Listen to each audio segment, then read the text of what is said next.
আসসালামু আলাইকুম রহমতুল্লাহ। Welcome back to home to Triple Victory. আজকে মূলত আমরা দেখব আমাদের ডিসি সার্কিটের টাইপ 8, যেখানে মূলত আমরা আলোচনা করব অ্যামিটার এবং ভোল্টমিটারের। আসলে অ্যামিটার ভোল্টমিটার যখন কোনো সার্কিটে সংযোগ করা হবে, তখন ওই সার্কিটে এটা কী ধরনের বৈশিষ্ট্য প্রদান করবে এবং অ্যামিটার ভোল্টমিটার দ্বারা আসলে মূলত কী করা হয়। এরপর আমরা যে জিনিসটা করব সেটা হচ্ছে আমাদের জব এক্সামে যে কোশ্চেনগুলো আসে অ্যামিটার ভোল্টমিটার থেকে, এই টাইপের কোশ্চেনগুলো নিয়ে আমরা মূলত সলিউশন করব। তো আমরা যদি কিছু বেসিক কথাবার্তা এখানে দেখে নিই, সেটা হচ্ছে যে ভোল্টমিটার আমাদের মূলত ইউজ করা হচ্ছে ভোল্টেজ পরিমাপ করার জন্য। কিসের জন্য? ভোল্টেজ পরিমাপ করার জন্য। আর এটা লোডের সাথে প্যারালালে সংযোগ করা থাকে। আমি যদি একটু দেখাই যে এই যে এটা আমার একটা লোড, তো এর সাথে যদি এখানে প্যারালালে থাকে, এখানে প্যারালাল কেন বলছি, কারণ এখানে কারেন্ট যাওয়ার পরে দুইটা ভাগে ডিভাইডেড হয়েছে। তো এরকম যদি থাকে তাহলে আমরা বলছি প্যারালাল। আর ভোল্টমিটার মূলত প্যারালালে সংযোগ করতে হয়। আর এটা যে ইন্টারনাল রেজিস্ট্যান্সের পরিমাণ, অর্থাৎ এই ভোল্টমিটারে যে পদার্থের তৈরি, ওই কন্ডাক্টরের যে রেজিস্ট্যান্সের পরিমাণ ধরা হয় যে অ্যাপ্রক্সিমেট ইনফিনিটি হবে।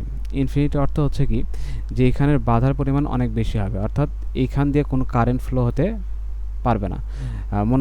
মনে হবে যে এটা ওপেন সার্কিট। ঠিক আছে, এটা হচ্ছে ইন্টারনাল রেজিস্ট্যান্সের বৈশিষ্ট্য হিসাবে ইনফিনিটি হওয়া দরকার, কিন্তু প্রকৃতপক্ষে ভোল্টমিটারের যে রেজিস্ট্যান্সটা, এটা কি হয় না, আমাদের ইনফাইনাইট হয় না।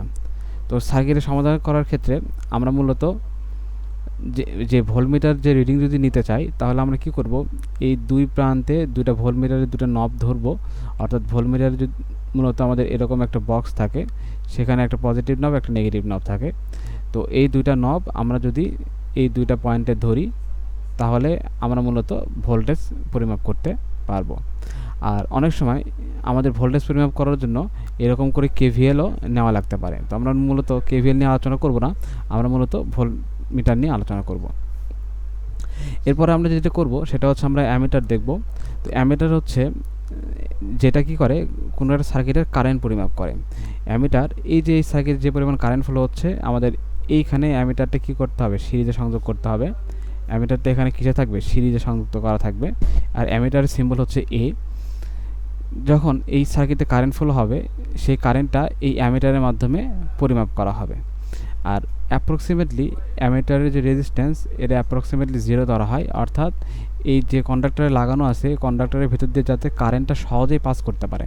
যদি রেজিস্ট্যান্সের পরিমাণ 0 হয়, তাহলে কারেন্টটা কি সহজেই পাস করতে পারবে। এজন্য আমাদের কি করা হয়, অ্যামিটারের রেজিস্ট্যান্স ধরা হয় যে অ্যাপ্রক্সিমেট 0।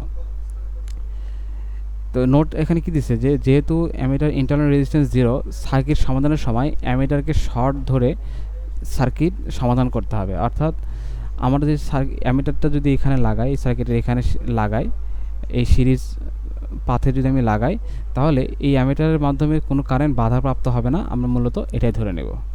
ঠিক আছে, তাহলে আমি যদি সামারি করি, যে অ্যামিটারের মাধ্যমে আমি যদি কোথাও কোনো সার্কিটে অ্যামিটার লাগাই, তাহলে মনে করব যে এই সার্কিটের মধ্যে সহজে কারেন্ট ফ্লো হতে পারবে। এবং এই সার্কিটের আড়াআড়িতে যদি কোনো ভোল্টমিটার লাগাই, তাহলে মনে করতে হবে, অর্থাৎ জেনুইন যদি কোনো ভোল্টমিটার লাগাই, তাহলে মনে করতে হবে এর মধ্যে দিয়ে কোনো কারেন্ট ফ্লো হবে না, অর্থাৎ তার রেজিস্ট্যান্সের পরিমাণ ইনফিনিটি। আর যদি কখনো রেজিস্ট্যান্সের পরিমাণ ইনফিনিটি হয়, অর্থাৎ আর ইজিক্যাল টু যদি ইনফিনাইট হয়, তাহলে আমরা মূলত এটাকে ওপেন হিসাবে কনসিডার করি। আর আর টেন্স টু যদি 0 হয়, তাহলে এটাকে আমরা শর্ট পাথ চিন্তা করি, যেখানে আমরা কারেন্ট সহজে ফ্লো হতে পারবে। এটা ছিল হচ্ছে আমাদের মূলত অ্যামিটার এবং ভোল্টমিটার রিলেটেড বেসিক আলোচনা। এখন আমরা চাচ্ছি যে অ্যামিটার ভোল্টমিটার রিলেটেড যে ম্যাথগুলো ইম্পর্টেন্ট চাকরি পরীক্ষার জন্য, ওই ম্যাথগুলো আমরা মূলত করব। এখানে এক্সাম্পল 2 একটা ম্যাথ দেওয়া আছে, যেখানে একটা নর্মাল সিরিজ সার্কিট দেওয়া আছে। অর্থাৎ এটা হচ্ছে একটা কি সিরিজ সার্কিট। এই সিরিজ সার্কিটে আমাদের একটা ভোল্টমিটার কানেক্টেড আছে। তো ভোল্টমিটার শতকরা ত্রুটি নির্ণয় করো বলছে। ভোল্টমিটার শতকরা কী করতে হবে, ত্রুটি নির্ণয় করতে হবে। এবং যখন হচ্ছে আমাদের এটার ইন্টারনাল রেজিস্ট্যান্স, অর্থাৎ আর এম দ্বারা বোঝাচ্ছে এই ভোল্ট মিটারের রেজিস্ট্যান্স, আর এম দ্বারা এই মিটারের রেজিস্ট্যান্স বোঝায়।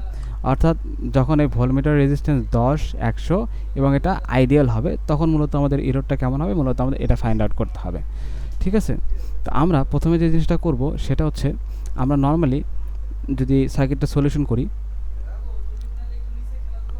সলিউশন যদি করি তাহলে আমরা দেখব যেটা সেটা হচ্ছে যে এখানে মনে করলাম যে একটা ভোল্টমিটার দেওয়া আছে, ভোল্টমিটার যেটার ভোল্টেজ হচ্ছে 24 ভোল্ট। এবার এখানের রেজিস্ট্যান্স দেওয়া আছে যেটা হচ্ছে 4 এবং এখানের রেজিস্ট্যান্স দেওয়া আছে এটা হচ্ছে কত 8। আমরা কী করতাম সিরিজ সার্কিটে এখানে এই শাখার ভোল্টেজ ড্রপ বের করতাম। তো ভোল্টেজ ড্রপ বের করতাম কিভাবে, মূলত এখানে একটা ভোল্টমিটার সংযুক্ত আছে, এর কারণেই আমি এখানকার ভোল্টেজ ড্রপ বের করতে পারতাম। তাহলে এখানকার ভোল্টেজ ড্রপ আমি সহজে বের করতে পারবো। এটা একটা সিরিজ সার্কিট, আর সিরিজ সার্কিটে জানাই কী হয় যে মোট যে ভোল্টেজ আছে গুণন যেখানকার আমি ভোল্টেজ বের করতে চাচ্ছি 8 ডিভাইডেড বাই 8 প্লাস 4। তাহলে এখানে কত হবে, এটা হবে যেটা সেটা হচ্ছে 16 ভোল্ট।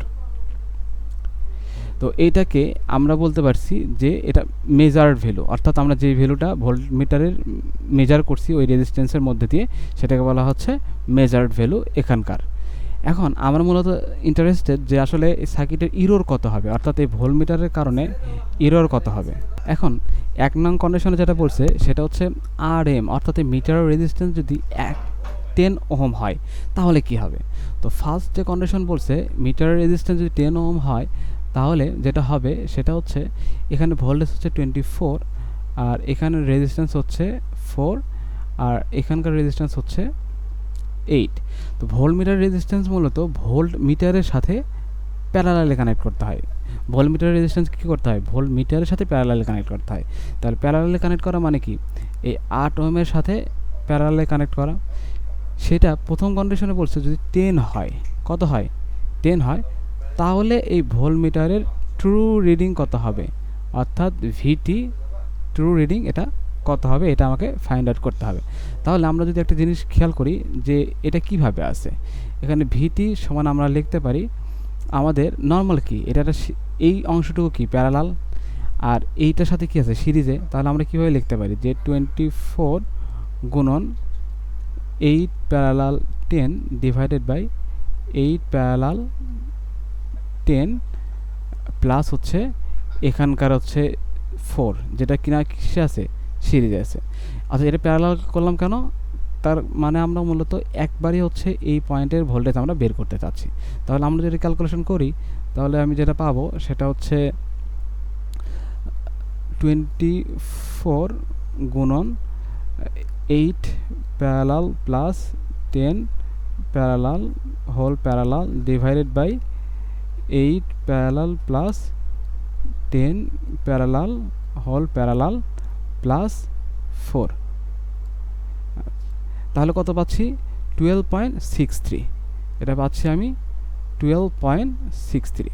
আসলে এই জিনিসগুলো আমরা কেন বের করতেছি, এটা বের করার কারণ হচ্ছে যে ভোল্টমিটার আমি যেই পদার্থের দ্বারা তৈরি করব ওই পদার্থের রেজিস্ট্যান্স আমার কম হওয়া ভালো না বেশি হওয়া ভালো, এবং কম হলে কি হবে বেশি হলে কি হবে সেটা মূলত আমরা ফাইন্ড আউট করতে আগ্রহী। তো এই ক্ষেত্রে আমাদের পার্সেন্টেজ ইররের যে সূত্রটা সেটা হচ্ছে V measured minus V true divided by V true. Sorry এখানে একটা জিনিস আমরা লিখতে মিস্টেক করছি, সেটা হচ্ছে যে এখানে যেটা আছে এটা আমরাকে মেজার ধরবো না, আমরা এটাকে ধরবো ট্রু, এটাকে কী ধরবো ট্রু, এবং এটাকে ধরবো আমরা মেজার। অর্থাৎ আমরা বিভিন্ন রেজিস্ট্যান্সে মেজার করে যেটা পাচ্ছি সেটা ধরবো আমরা মেজার, এবং আইডিয়াল অবস্থায় যেটা আমার ছিল সেটা হচ্ছে ট্রু। ঠিক আছে, আইডিয়াল অবস্থায় যেটা থাকবে সেটাকে আমরা ধরবো ট্রু, এবং বিভিন্ন রেজিস্ট্যান্স যদি ভোল্টমিটারের শো করে তখন আমরা যেটা ধরবো সেটা হচ্ছে আমাদের মেজার্ড। তাহলে এখানে আমাদের মেজার ভ্যালু কত হবে 12.63 মাইনাস আমাদের ট্রু ভ্যালু হচ্ছে কত 16 ডিভাইডেড বাই ট্রু ভ্যালু কত, ট্রু ভ্যালু বলতে আগে কত আমি পাইছিলাম, যেহেতু পার্সেন্টেজ তার মানে কত আসবে 100 গুণন আসবে।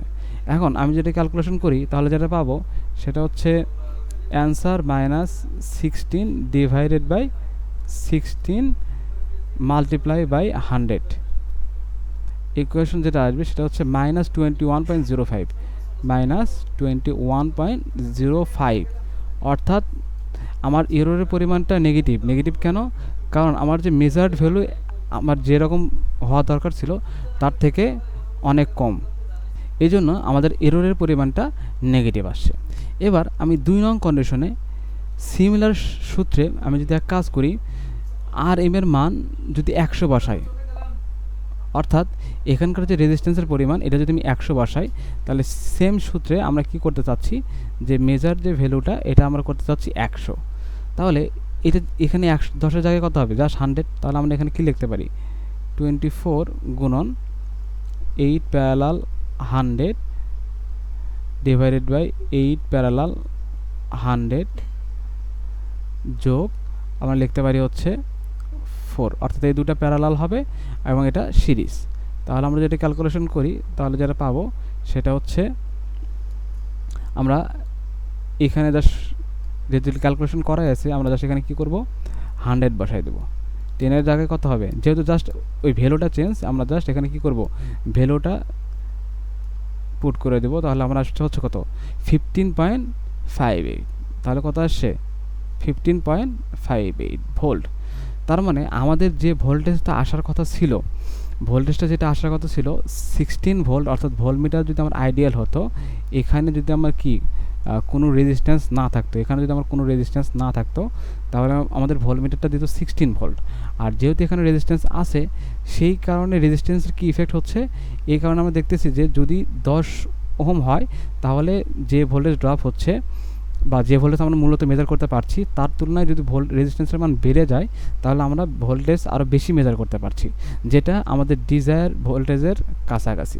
তার মানে কি, এখন আমাদের এরর কম আসবে। তাহলে আমি যদি পার্সেন্টেজ অফ এরর বের করতে চাই, তাহলে সেটা কত হবে, পার্সেন্টেজ অফ এরর হচ্ছে ভি মেজার কত পাইছি, 15.58 মাইনাস ট্রু ভ্যালু আমার 16, যেটা আমাদের যার সাপেক্ষে আমরা মেজার করতেছি, গুণন 100। তাহলে এটা যদি আমি ক্যালকুলেশন করি অ্যান্সার, তাহলে আমি কী পাবো, answer -16 divided by 16 multiply by 100 equal to কত আসছে, -2.59 এটা হচ্ছে কি পার্সেন্ট। অর্থাৎ যখন আমি 100 ওহম লাগাইছি, এখানে লাগাইছি প্যারালালে, বা আমি এটাও বলতে পারি যে এই মিটারের রেজিস্ট্যান্স যদি 100 হয়, সেক্ষেত্রে আমাদের মোট এরর আসছে -2.59%। তাহলে কি আমাদের এররের পরিমাণ অনেক কমে গেছে না। এবার আমাদের কি বলছে, এইরকম করতে করতে বাড়াতে যদি রেজিস্ট্যান্সের পরিমাণটা কি আইডিয়াল হয়, কি হয়, আইডিয়াল হয়। তার আইডিয়াল হলে কি, আমি এখানে যে ভোল্টেজ ক্যালকুলেশন করছি আমি তোমরা তো সেটাই পাবো, কারণ আইডিয়াল মানে কি ইনফাইনাইট রেজিস্ট্যান্স, তার মানে এখানে বাধা কি অসীম। অসীম হলে কি কোনো রেজিস্ট্যান্স থাকবে না। তাহলে 8 ওহমের আড়াআড়িতে মোট ভোল্টেজ দেখাবে। তাহলে এখন ভি মেজার হচ্ছে 24 multiply by 8 divided by 8 plus 4, এটা ক্যালকুলেশন করে পাবো 16 ভোল্ট। এখন যদি আমি পার্সেন্টেজ অফ এরর বের করতে চাই, সেক্ষেত্রে আমাদের মেজারের ভ্যালু 16 বিয়োগ আমাদের যে ট্রু ভ্যালুটা ছিল সেটাও ছিল 16 ডিভাইডেড বাই আমাদের ট্রু ভ্যালু 16 গুণন 100 ক্যালকুলেশন করলে যেটা পাবো সেটা হচ্ছে 0%। ঠিক আছে, তার মানে আমরা এখান থেকে বুঝতে পারতেছি যদি রেজিস্ট্যান্সের পরিমাণ, ইন্টারনাল রেজিস্ট্যান্সের পরিমাণ অনেক কম হয়, তাহলে আমাদের এররের পরিমাণ হবে অনেক বেশি। এবং যদি রেজিস্ট্যান্সের পরিমাণ অনেক বেশি হয়, অর্থাৎ ভোল্টমিটার যদি আইডিয়াল হয়, তাহলে আমাদের কোনো এরর হবে না। অর্থাৎ আমরা সহজেই ওই সার্কিটের প্রকৃত যে ভোল্টেজটা ড্রপ হচ্ছে সেটা আমরা ফাইন্ড আউট করতে পারবো। এক্সাম্পল 5 যেখানে বলছে যে এটা ডিপিডিসি সাব অ্যাসিস্ট্যান্ট ইঞ্জিনিয়ার 2024 আসছে। এখানে বলছে যে একটা 50 হার্টজ মুভিং কয়েল ভোল্টমিটার পূর্ণ স্কেলে 150 ভোল্ট বিক্ষেপ দেয়। যদি কয়েল রেজিস্ট্যান্স 3 কিলো ওহম হয়, তাহলে পূর্ণ স্কেলে 300 ভোল্ট বিক্ষেপ দিতে কত মানের রেজিস্ট্যান্স সিরিজে সংযোগ করতে হবে।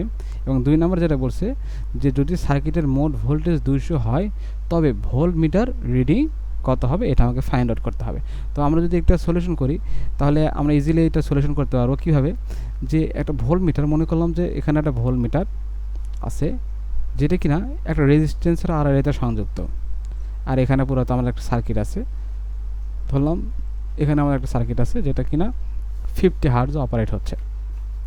এখন এখানকার রেজিস্ট্যান্স যেটা, সেটা আমরা মূলত কি করব, এখান থেকে পাবো যে কয়েলের রেজিস্ট্যান্স, অর্থাৎ এই যে ভোল্টমিটার, এইটার কারণে এই কয়েল যেটা আছে, এই ভোল্টমিটার কয়েল যেটা আছে তার একটা রেজিস্ট্যান্স দেওয়া হচ্ছে, সেটা হচ্ছে কত 3 কিলো ওহম, অর্থাৎ এই রেজিস্ট্যান্সের পরিমাণ হচ্ছে আর 3 কিলো ওহম।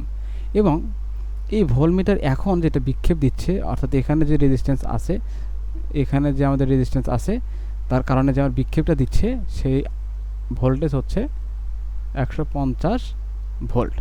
এখন আমরা এই শাখা দিয়ে কি পরিমাণ কারেন্ট যাচ্ছে এটা আমরা সহজেই ফাইন্ড আউট করতে পারবো।